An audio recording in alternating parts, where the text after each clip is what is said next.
Friend, শুভ দুপুরের শুভেচ্ছা নিয়ে আমি চলে এলাম তোমাদের সুপর্ণা দিদিভাই আর একটা নতুন রেসিপির সাথে। তো এর আগে চিংড়ি মাছের মালাইকারি আমি শেয়ার করেছিলাম নারকেলের দুধ দিয়ে।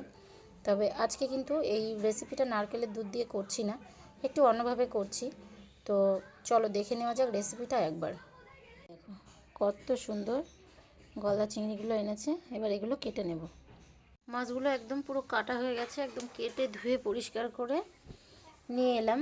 আর সব থেকে বড় কথা কি বলো তো, এই মাছের এই যে মাথার কাছে না একটা নোংরা থাকে, এটা হচ্ছে পেটে গেলে পেট খারাপ হতে পারে। তো যখন কাটবে তোমরা, এই মাথার কাছে একটা কালো অংশ থাকে, ওটাকে কিন্তু ফেলে দিয়ে কাটবে। এবার এটাকে নুন হলুদ মাখিয়ে নিয়ে ভেজে নিতে হবে।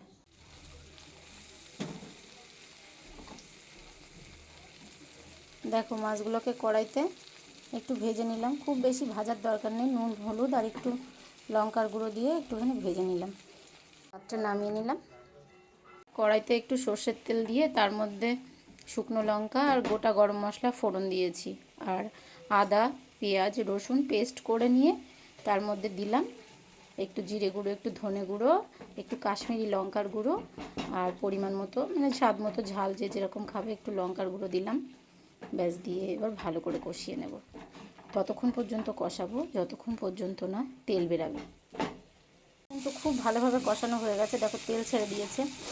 আর আগেই একটা কথা বলে রাখি, এর আগে আমি চিংড়ি মাছের মালাইকারি তোমাদেরকে দেখিয়েছি কিন্তু নারকেলের দুধ দিয়ে।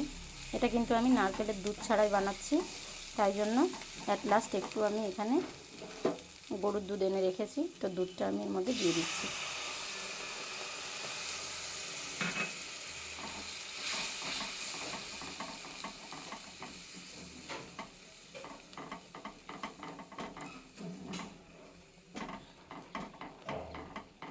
উপর থেকে হালকা একটু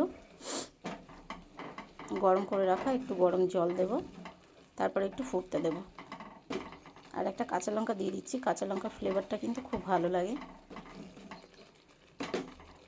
ঝোলটা কিন্তু একটু ফুটে গেছে। এবার ভেজে রাখা মাছগুলোকে আমি এর মধ্যে দিয়ে দিচ্ছি,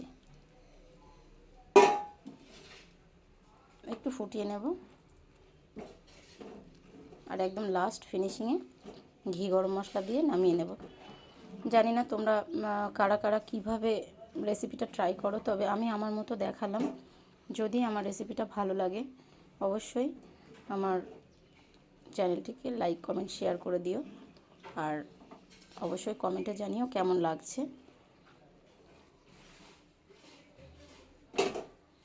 আর যদি পারো একবার একটু এইভাবে ট্রাই করে দেখবে।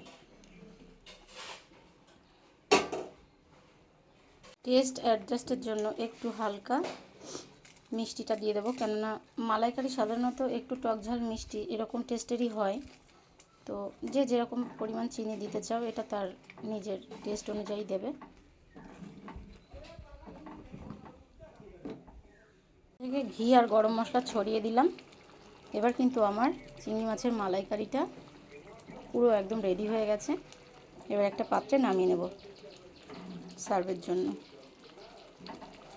পুরো কমপ্লিট হয়ে গেছে, এবার আমি একটা পাত্রে নামিয়ে নিলাম।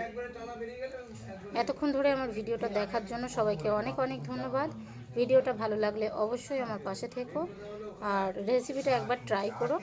চলো আজকের মতো টাটা বাই বাই, দেখা হচ্ছে আবার পরের ভিডিওতে।